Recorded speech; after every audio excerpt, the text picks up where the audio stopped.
Aku niat tidur, kena Allah Ta'ala. Kibli, ni aku nak cakap sikit ni.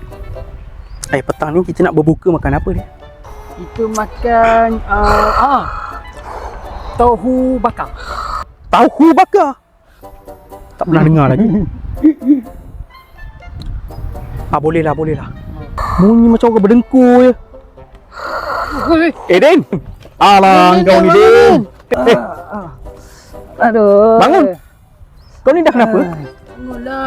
Aku dah niat tidur dah tak cakap. Alah, tidur. Macam-macam lah kau ni. Alah, pantang ada waktu rehat sikit je. Terus nak tidur. Jom. Balik. Jom. Angkat pagar.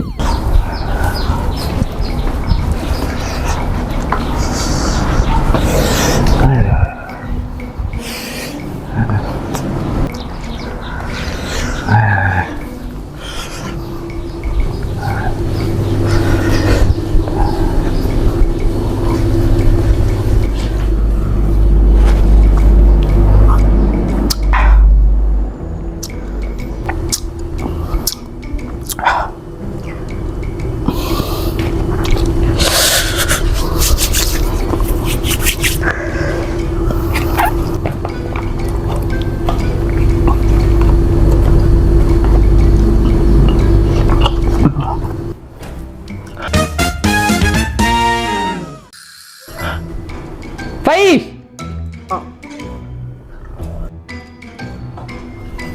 Din, Kau buat apa ni Pak Is? sumpah apa benda kau ni? Apa benda aku ajak makan? Puasa Pak Is. Ya Pak Is, bulan puasa tak boleh makan. Bulan puasa.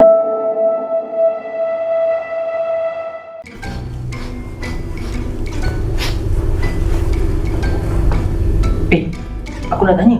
Ha. Kalau bau, patut tak?